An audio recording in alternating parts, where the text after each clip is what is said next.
Now it's very different with the fentanyl, right? They don't get 3, 4, 5 chances sometimes. So I started studying that. And what I was really interested in was health insurance. Is health insurance a predictor of repeated non-fatal overdoses? So my entire topic came to be, looking at people with opioid use disorder in Florida who have experienced at least one non-fatal overdose.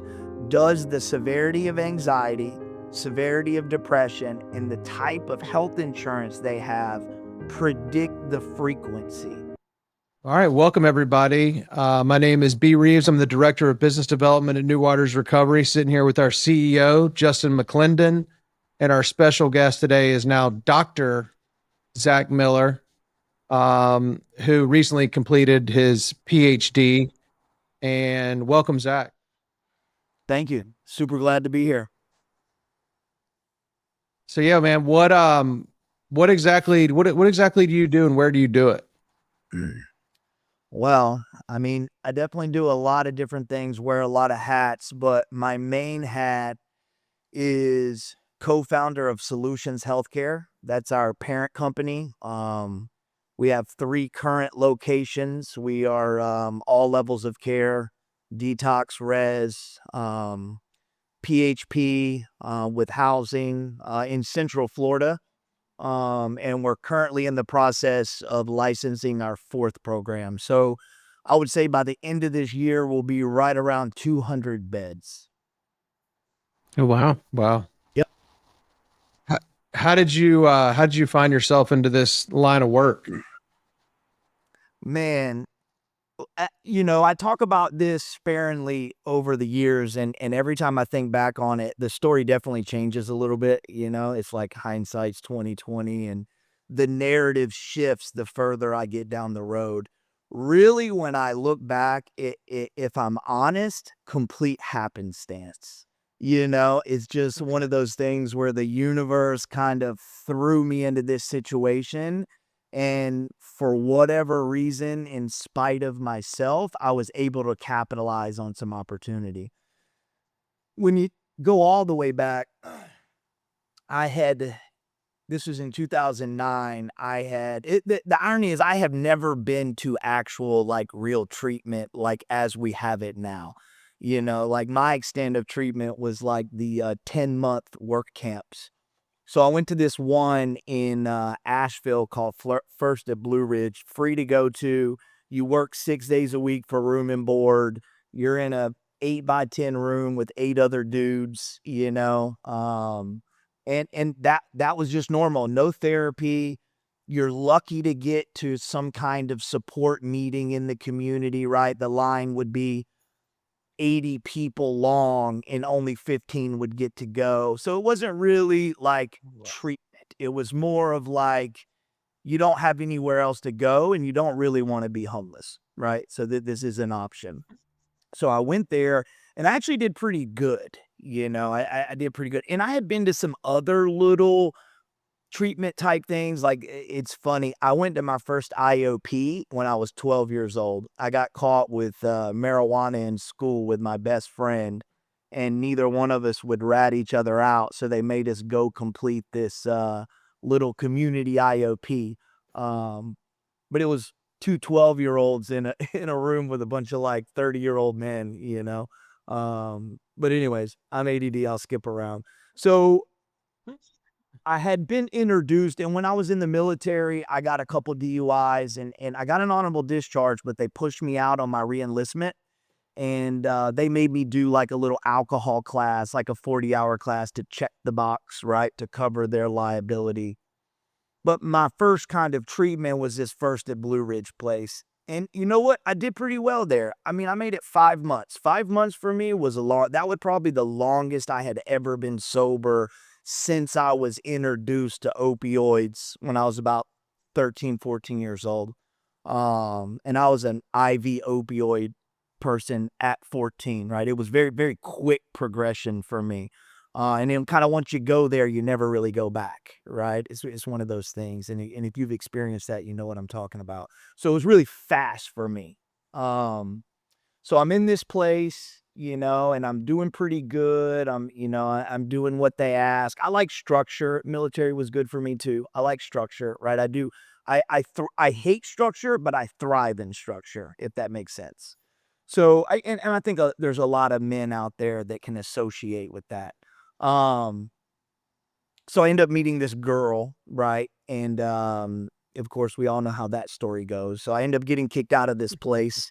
We don't have to go too much into details about that. We know what happened, right? I got kicked out of this place and I'm homeless in Asheville in 2009. And at that time, there was like this crazy winter there. It snowed a foot, iced, and then snowed another foot. And I had this little car. It was like this Oh man. $400 car.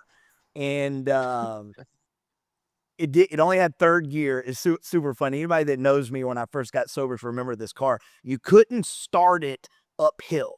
And Asheville's in the mountains, and it had no reverse. So everywhere I parked, I had to make sure that I could get out and at least be flat because it would not start uphill. So I was living in this car in an IHOP parking lot, and I randomly meandered my way into this support meeting in the community. And I met this guy named Kevin, who's still a friend of mine today, who gave me a free place to stay. Right. He was like, "Hey, you really want to be sober?" And I'm like, "I don't want to be homeless." Like I didn't want to be sober, but I didn't want to be homeless. Right. It was cold outside. And so he gave me a place to stay. And that was kind of my introduction because the requirement was that I engage in his community. And looking back on it, I think that's about the most he could have asked of me in that moment that I would have said yes to. Because I kind of choose the harder way of life versus putting these rules on me. So looking back, it was divine for sure how it all happened, that happenstance. And then if you ask me how did I get into this field, I had a fifth DUI that I had to go home to, and I was looking at 12 months, right? They were going to give me an habitual offender. I was going to do 8 months in prison. I go home, I sat in court all day. They release me. Another crazy thing, right? And I end up moving back to Asheville, and I'm sleeping on my sponsor's futon in this little 300 square foot roundette because I knew if I had stayed back home in Sanford, I I wouldn't have made it. And I wanted it, right? There was this little part of me that kind of wanted this different life. I had been introduced to this different way of living that I didn't know existed before this time. And it was intriguing, right? I wasn't all in yet, but I was intrigued enough to kind of go back. So I'm looking for a job. And before I had did the military and then I was a welder. I did industrial construction. I traveled around the country and did power plants and hardy board plants and things like that. So my skill set wasn't really Asheville. I didn't have an Asheville skill set, right? Asheville is you're drinking lattes or you're serving lattes, right? I wasn't very service type. I was missing my front teeth. I looked rough. I had all these shoddy tattoos. Yeah, I didn't look the best. And so I literally looked on Craigslist and I found this job working wilderness therapy with adolescents. Um, and I had heard about it. I didn't know enough about it. And I went and interviewed for it and I got the job and I fell in love. That was like the first time I had been around master level therapists that loved what they did. And I watched these 16, 17-year-old boys change. And I could really relate to that opportunity that I didn't have at that age. And, the rest is kind of history, just one foot in front of the other capitalizing on opportunities. I had a GED, right? I've been out of school since the 8th grade. I went to ninth grade, but that was when I got out was ninth grade and I got a GED and went into the Coast Guard at 17. So I started school back because I knew a GED wasn't going to cut it. And I knew that I had the business part already, just logically, that makes sense to me. It's easy, but I knew I needed the clinical component if I ever wanted to really do anything in this field. So I started chopping away at the credits, one by one. And then, fast forward 15 years later, and I literally just completed my PhD last week. It was accepted and which is a pretty big deal, but at the same time, I'm Yeah, like, man. what's next? What's next? So that's the story in about 4 minutes. Well, you That's summed it up great. nicely. That's amazing. Yeah, it is Yeah. amazing. Congratulations, by the way, on the PhD. That's huge. One of the hardest things I ever did, honestly. Yeah, I believe it. How long did it take you to do the extra, just the PhD piece? I did it so fast because I'm very blessed right now with time. And when I have this really great and terrible quality that when I hyper focus on something, it's all I can see. And I lose a lot of other things around me in those moments, but I can accomplish like amazing things. So my professor has been a chair, that's what you call, for 19 years, and she said that I am the fastest student she had ever had. I did it in 11 months, start to finish. And that's a 140-page Wow. dissertation. That's Wow. unbelievable. That is amazing. Yeah, That's amazing. yeah, Well, very Zach, lucky, the but way the also way I met passionate. you. Go ahead. No, you go ahead. I want to hear. We're here Well, to I talk was about just going to you. say that I'm very passionate about what I was writing about, and what I realized in my residencies is that people that weren't very invested in their topic, right? They just kind of chose this topic because they thought it was a good topic. They really struggled in the process. And the people that knew what they wanted to study, it seemed like it was a lot easier for them, if that makes sense. It does. It's also interesting because you said something I relate to a lot is I hate structure, but I also thrive in it. But before I got sober, I So had no does discipline. When I was in school, I mean, there school was structure and I did well in school. But when I got to college and, basically when I was, 18 and up until I got sober, the structure wasn't really there and I didn't really thrive necessarily. But then after getting sober, I have structure that is Mm, some self-imposed, some, imposed by mm. the, sponsorship, whatever it is. And I do well in structure, but also, theoretically am opposed to it, but I do well in it. But it sounds like with the PhD, you didn't even really need the structure and you did it faster than anybody this woman's ever seen. Is that accurate? Yeah, yes, but I would also say that if you would have asked me to do this 10 years ago, I wouldn't have been able to do it in that way. Right now, I don't need really structure in my life today to complete tasks that I want to you know what I mean? 10 years ago, Yeah. very, very different. 15 years ago today, if I want to figure something out, I have this drive that can and sometimes I can't always click it on either, right? It'll click on without me wanting it to click on. But once it's on, it's like I can't stop it. And I'll tell you this, the hardest part about a dissertation is there is no structure. That the colleges don't care, right? You're in this dissertation course and you might talk to your chair once every 2 or 3 weeks, but it's on you, right? You're either working on it or you're not, right? Like we all know universities are big business now, right? And that's a whole nother topic, but they don't care if it takes you 3 years, right? They're just collecting their quarterly checks. And so that to me, I knew I was paying $1,500 a month to be in this class. So that money is just ticking by, and that bothers Mhm. me, right? So I want to get the most out of it. I hear you. What was your topic?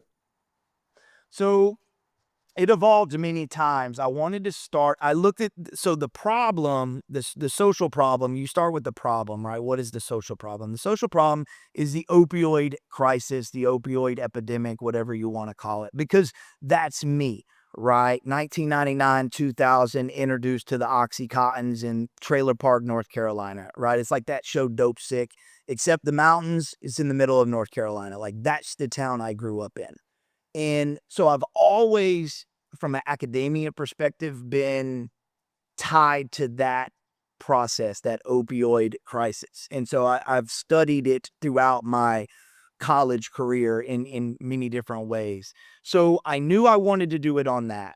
And then when I started digging, I kind of fell in love with this population of people that is the repeated non fatal overdoses, right? Like we all know those guys who have, or gals who have 7, 8 non-fatal overdoses. And I'm one of those people, right? I've overdosed 5 times. 2 of them I was hospitalized, 3 of them I wasn't.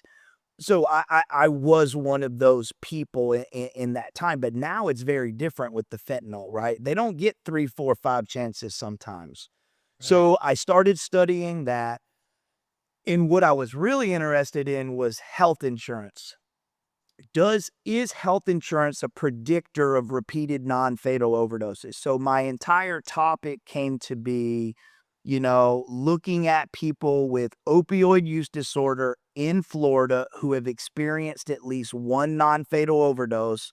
Does the severity of anxiety, severity of depression, and the type of health insurance they have predict the frequency?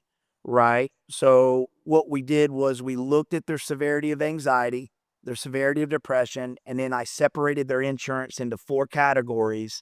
And then I did a logistical regression analysis to, does that predict how many non-fatal overdoses they have? Hmm. What was the outcome or the conclusion regarding the insurance? I'm really interested to hear this now. I got to read this thing.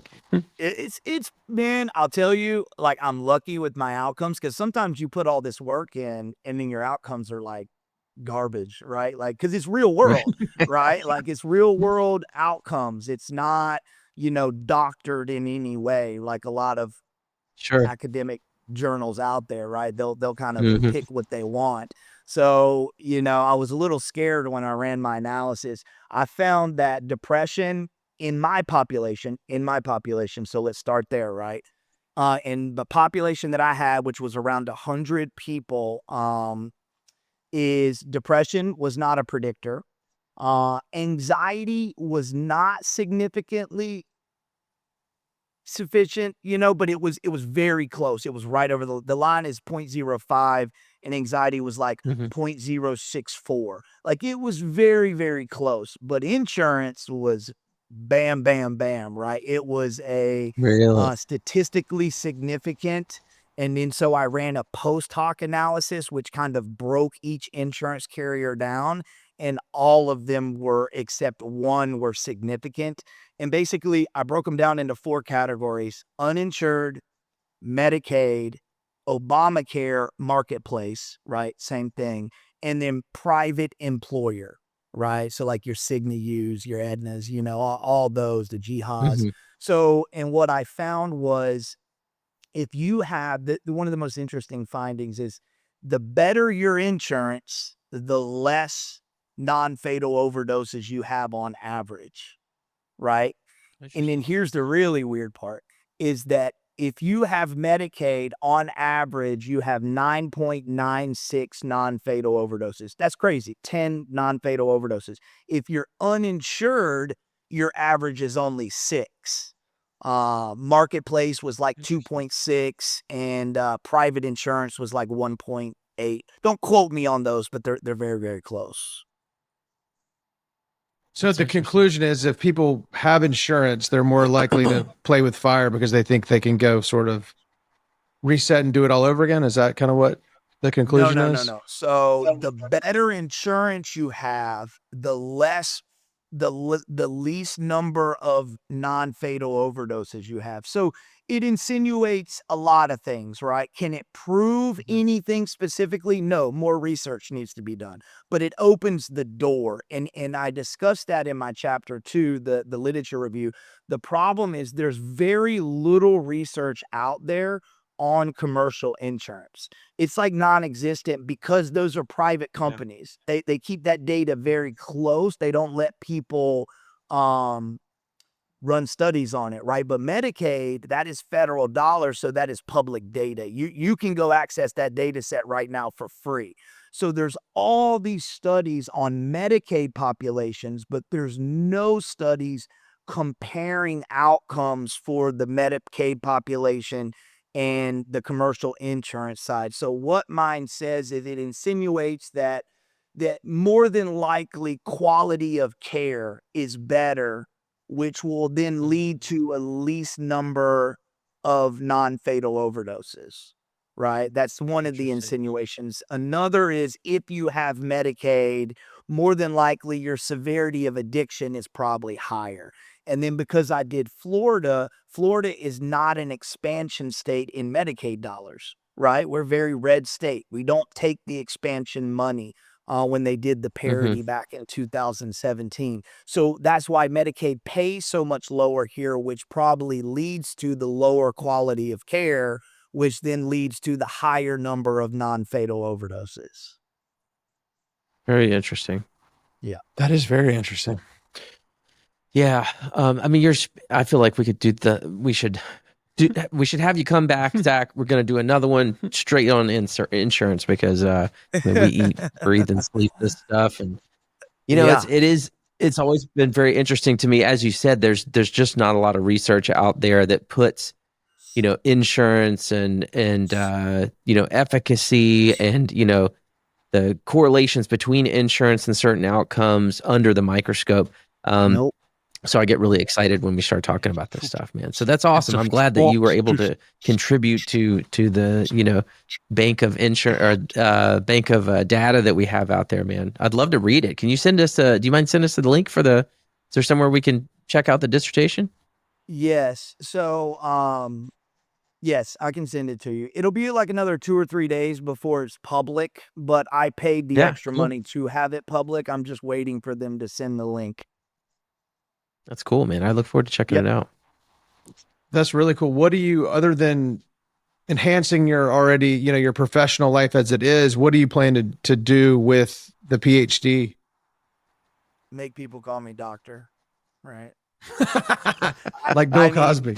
at the end of the day, people ask me all the time, or like teachers or classmates or whatever, like, why are you doing this? And I, I mean, one, vanity, right? Like, just the sake of doing it and knowing that it's the top that I could possibly get, right? Like, less than 2% of the world hold a PhD, right? So there's that.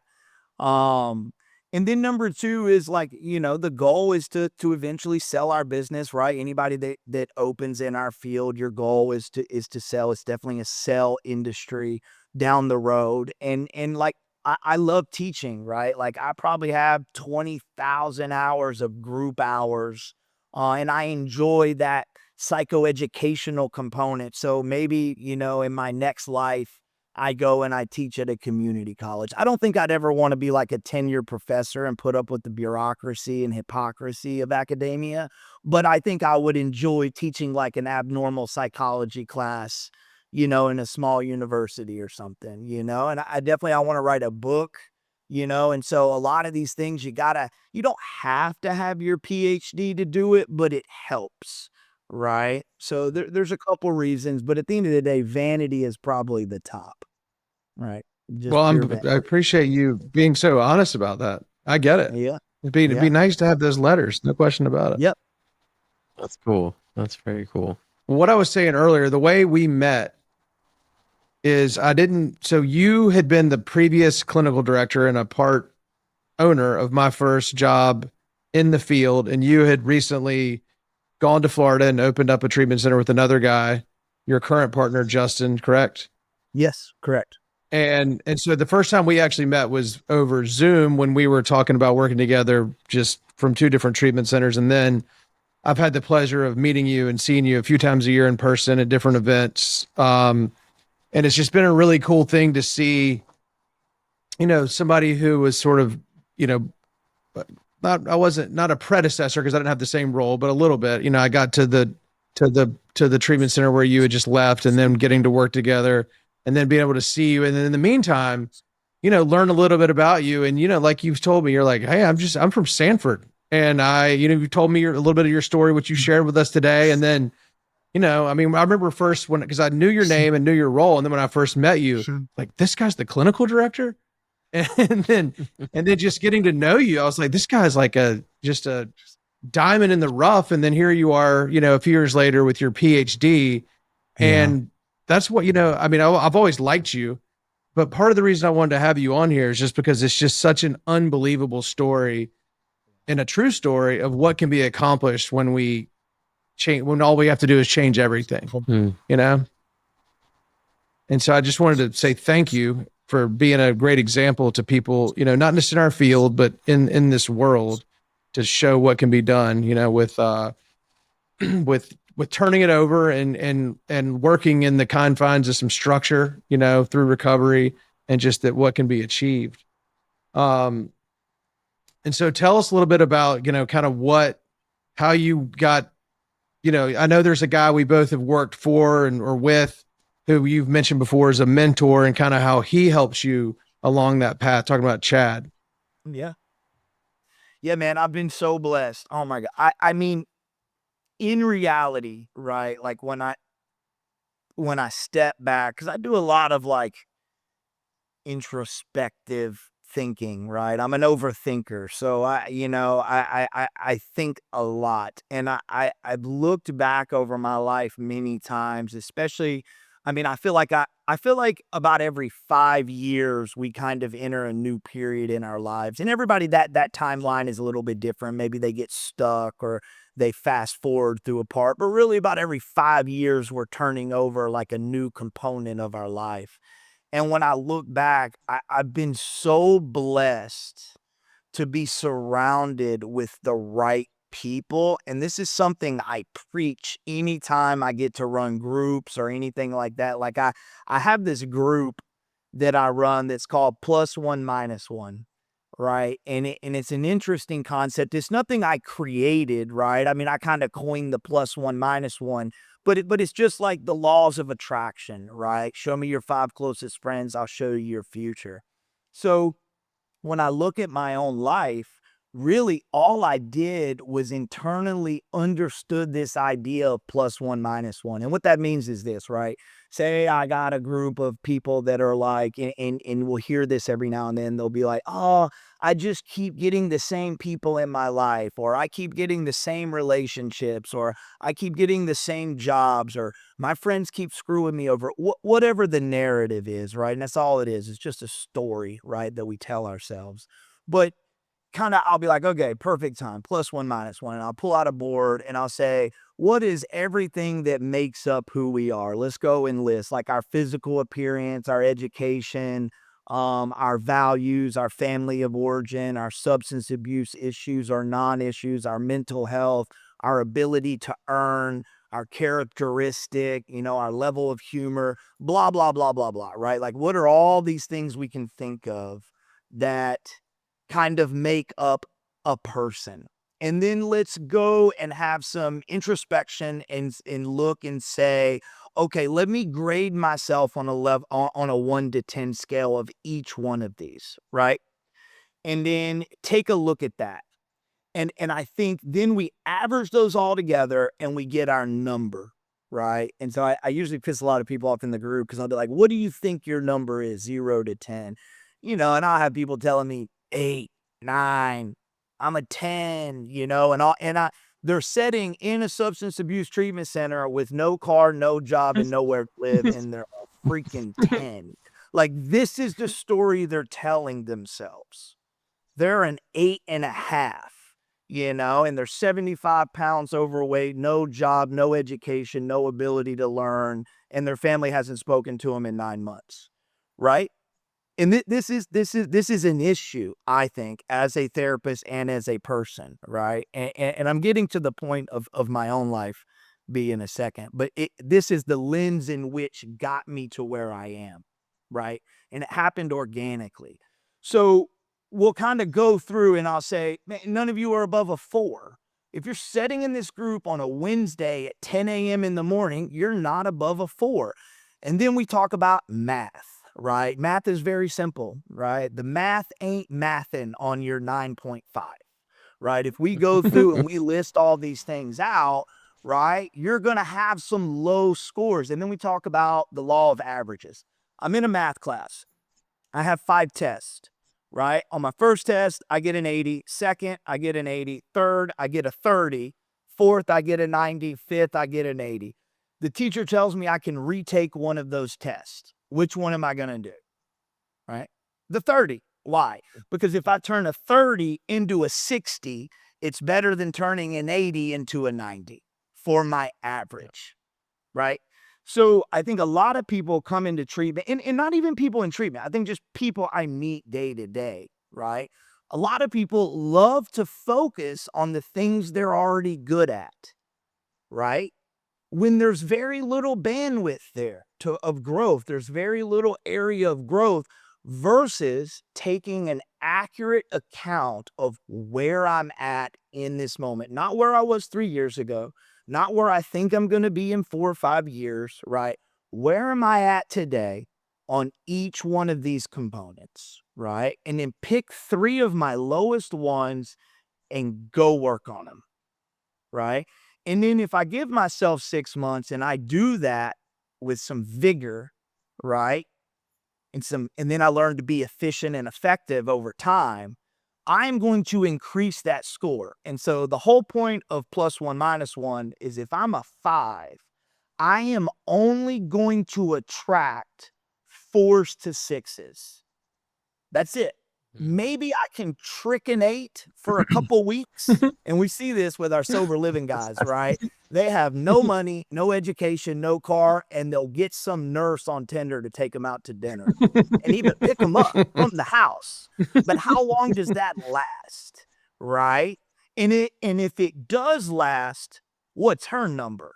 Right? Yeah, she might have a good job in an apartment, but she's probably bipolar 1 and doesn't like to take her meds, right? Or whatever the issue might be. My point is we attract this plus one, minus one. This is our friendships. This is our jobs, right? If I'm a 5, I can't go get a 9 job, right? I'm going to get a 4 to 6 job.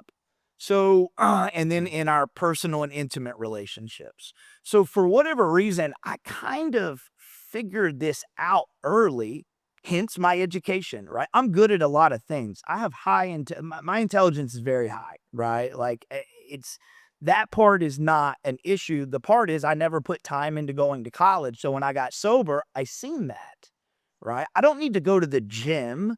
I'm already physically fit. I need to go to school. I don't need to do this. I already know how to do that. I need to go learn this or focus on this. And I think taking an accurate reflection, and I'll also say that the people that I got surrounded with, I would say some of the community support programs out there, they're one of those places where plus one, minus one doesn't always exist, right? Like you can have a friend that is well beyond your number in those places. And I think that helped me a lot is attracting myself to people that would be traditionally way out of my number, and growing into that. I mean, it's like golf, right? If I go play with 3 terrible people, I'm probably not going to shoot my best round, right? But if I go play with 3 scratch golfers, I'm probably going to play pretty good. I think that's life too. And I think that a lot of my success is dedicated to the people that I was able to surround myself with. Kevin Short early on, Dr. Brack Jeffries, right? This dude was the first guy who ever said, I think you'd be a badass clinician, dude. Let's go. Let me help you get your CSAC. Like I see something in you, your ability to relate and kind of talk to people in words they might not hear before. Instrumental in my decision to go the clinical route.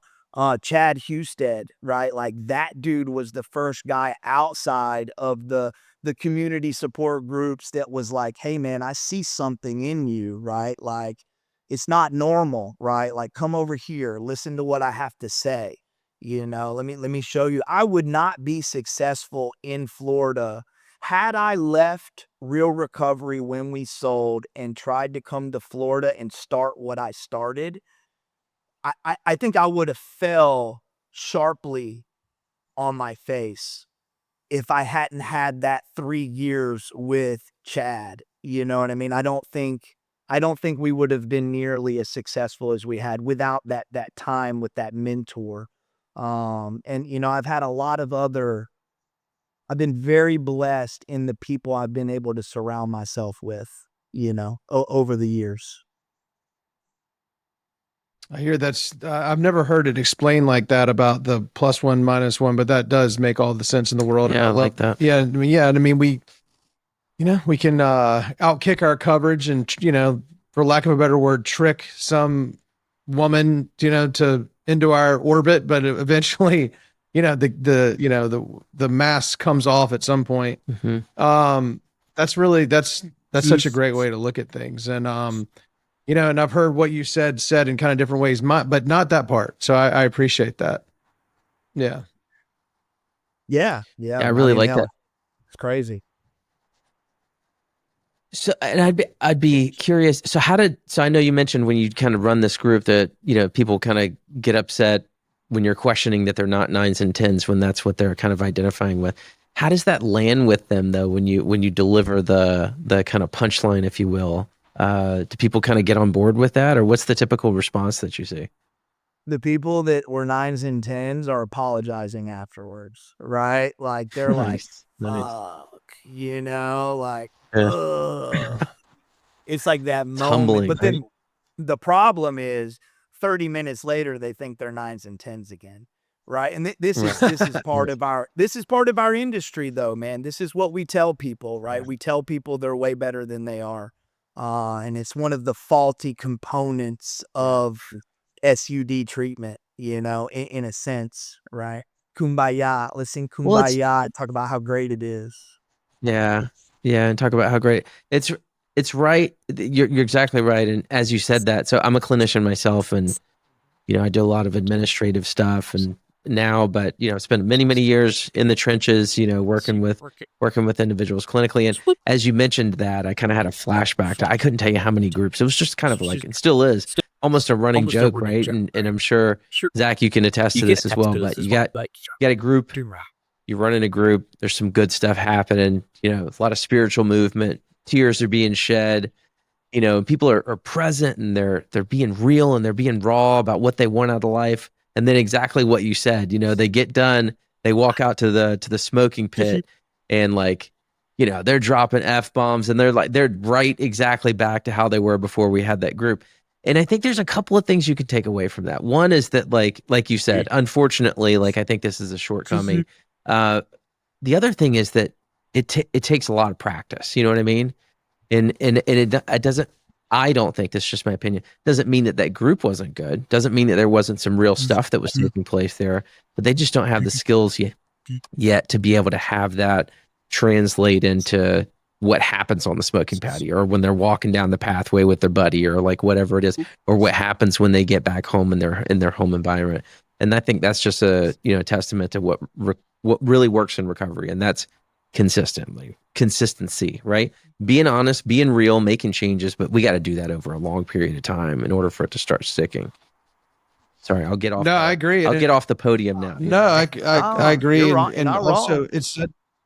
and it's kind of another way of talking about a fearless and searching moral inventory without the moral part necessarily, but still it's an honest appraisal of what we're really like if we're willing to be honest about it, to kind of get that score and say, hey, you know what?